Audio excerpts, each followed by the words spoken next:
Hey, my name's Malachi and I have opinions. The Arcane Trickster is a D&D subclass which combines the arcane expertise of the wizard with the badassery stealthiness of a rogue. Great for stabbing with pizzazz, if you will. Personally, my favorite character that I play in D&D is a Arcane Trickster. It's just got the perfect balance of stealthiness and arcane magicness. It's just a lot of fun. However, I will say, starting out as an Arcane Trickster can be a little tough, and that's what this video is about. When I was first starting out as an Arcane Trickster, I had wished there was something like this for me to go off of, just because personally, I've never been the most super creative guy. And a lot of being an Arcane Trickster is thinking outside of the box, being creative, and using your spells in a way that complements being a rogue. Now, some of the main hurdles with an Arcane Trickster has to do with their, lack of spells and the lack of variety in those spells, and the relatively low cap at which their spells kind of reach. They only get up to level 4 for their spells. Much like the Eldritch Knight for the fighter class, the Arcane Trickster is kind of, for the most part, limited to 2 schools of magic, that being enchantment and illusion.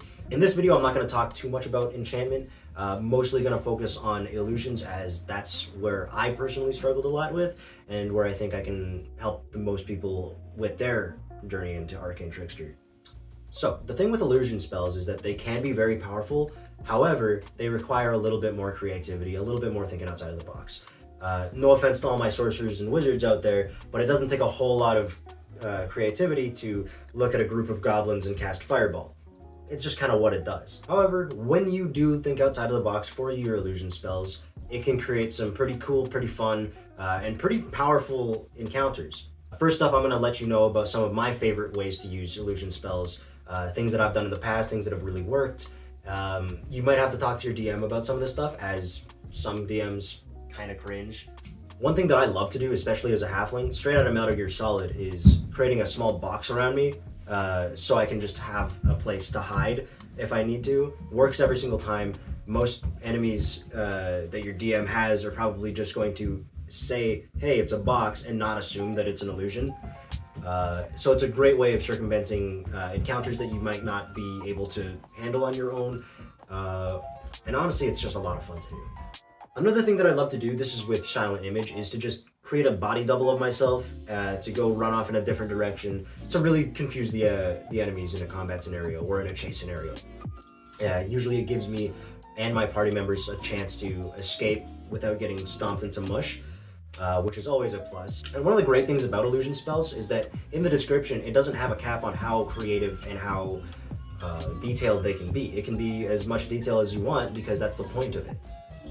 As long as it stays within the parameters of the spell, the details is what you get to play around with. Another thing that I love to do with pretty much any illusion spell that creates an image, based on how detailed and how big you want it to be, is create things like fake windows, fake doors, fake hallways, just to really confuse your enemies. Say you're in a chase scene and some big evil dude is chasing you down a hallway through their own home base, and then they get confused that there's a hallway that shouldn't be there, or a door that shouldn't be there, or there isn't a hallway or a door that should be there. Just a really good way to confuse your enemies and get the upper hand in a situation. For my more stealthy combat encounters, distractions are key. Silent Image, Major Image, Minor Illusion, all of these can be really good for just getting a guard away from their post.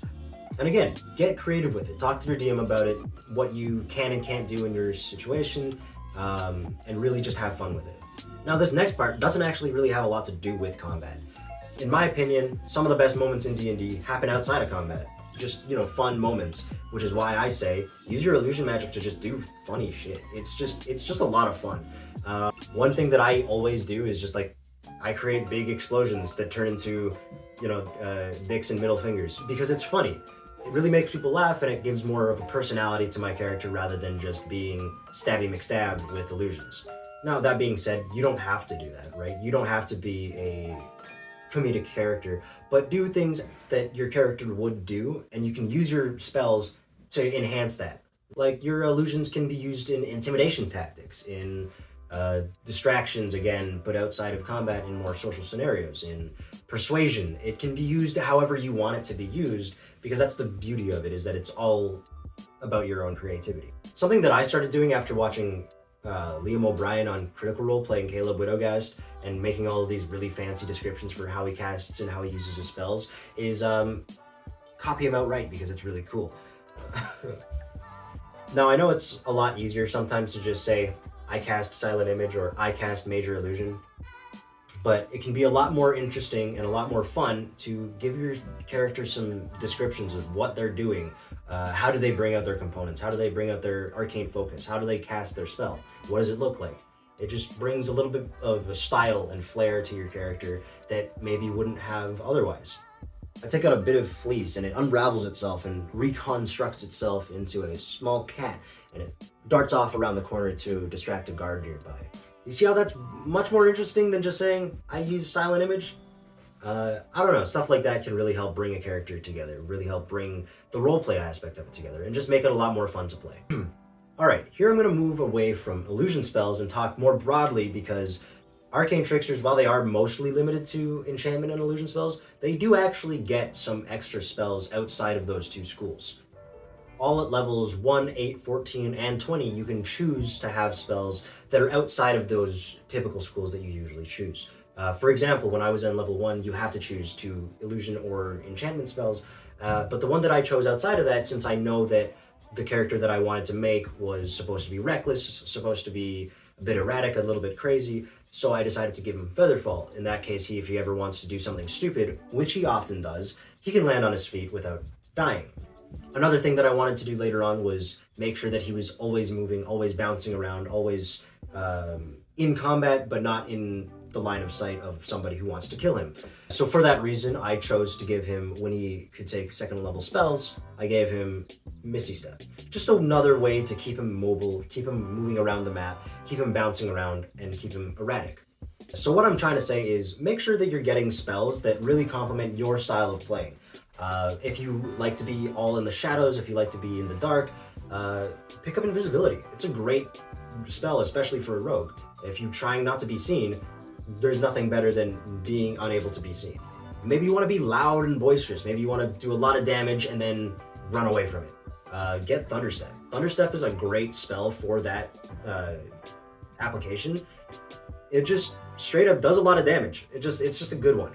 Or let's say you like being more of a ranged type Arcane Trickster. That's totally chill. You should get something like Witch Bolt. You should get something like Magic Missile. Something like that, just so that you can be out of range and still do magical damage. Hey, this is Editing Malachi. I forgot to mention in the video, but Sam Riegel came up with a really good spell for Arcane Tricksters specifically called Bernardo's Voltaic Bolt. That one's just a perfect spell for any Arcane Trickster that uses crossbows. Pick it up if you think that would be a really good one. Just wanted to throw that one in there. At later levels, there's other cool spells outside of illusion and enchantment that can really help enhance whatever playstyle you choose to do. Like my example with Misty Step. It just really helps enhance my playstyle without being restricted to the schools that we're typically allowed to use as an Arcane Trickster. Sending can be a good one if you're really into roleplay and communication. Lehman's Tiny Hut is always a good one for any spellcaster if you know that your party's going to be on the road a lot. Fire Shield, Wall of Fire, any fire spell is always a lot of fun, especially if you want to be an aggressive attacker type character. Yeah, so just have fun with it and make sure that you're choosing spells that directly complement your style of play. To add to that, while leveled spells are your meat and potatoes, your side dishes have got to be your cantrips, and you can't sleep on your cantrips. One thing that all Arcane Tricksters have to take as per rules as written is Mage Hand, which sounds like a bummer, but trust me, while Mage Hand typically kind of sucks ass, with the Arcane Trickster subclass, you get a lot more stuff with it. First of all, it can turn invisible. You can use it as a bonus action, and it can just do a whole lot more stuff. Like it can steal things from people, it can stow stuff on people, and you can even use your Thieves' Tools with it and disarm traps and unlock doors.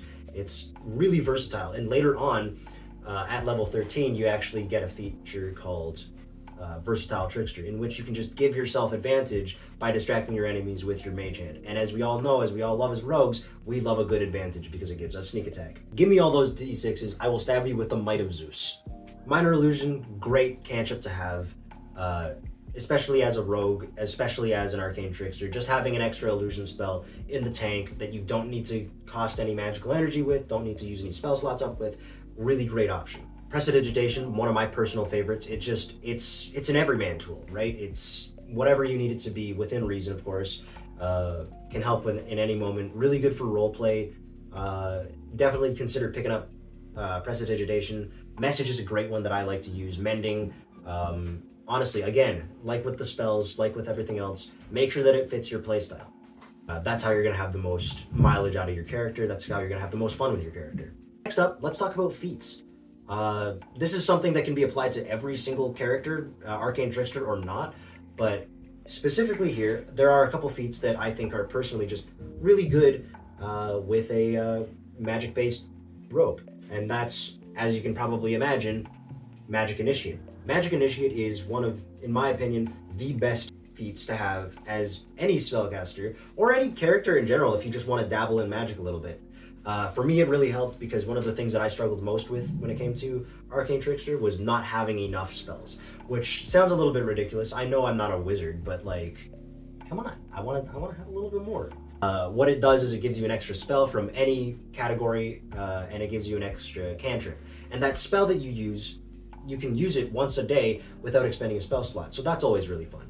Another thing that I liked to do with my Arcane Trickster is that I play him as a more high intelligence, a little bit more of like a mechanic engineer type guy, so I gave myself Artificer Initiate pretty early on. That way you can have even more spells from the Artificer spell list, but also Tinker Tools, which, you know, everybody loves Tinker Tools. And again, much like with the spells and much like with the cantrips, I know I'm sounding like a broken record at this point, but make sure that the feats that you choose really match your playstyle, really match what you want to do with your character. For example, if you know that you're wanting to be, you know, skulky and stealthy, pick up Skulker. It's a great feat, helps you hide in more situations. If you know that maybe you focus on taking out other mages, take out Mage Slayer. That's a great spell in itself. Mobile is a great one. Anything that helps you be the kind of rogue you want to be, pick it up, because why not? Now lastly, as I've mentioned before, I do think it's really important to talk to your DM, make sure they're okay with everything that you're doing, and make sure to talk to them about, if you want to, homebrew. Homebrew can really make your character feel like your own, make them a little bit more personal, and make them a little bit more custom, and it just really kind of helps tie it together a little bit, if that's where you want to go with it.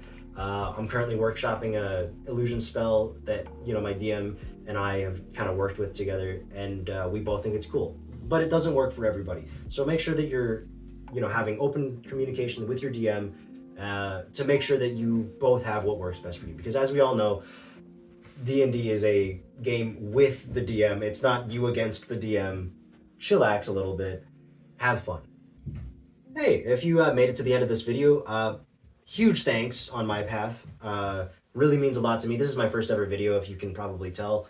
Hoping to do more like these, give my opinion on random nerdy stuff. Not always D&D, so, you know, watch out for some other cool stuff. I might be talking about comic books, Star Wars, cool music even. Let me know what you want to see in the comments below. Please like and subscribe if you want to. Really helps out. And yeah, I'll catch you in the next one.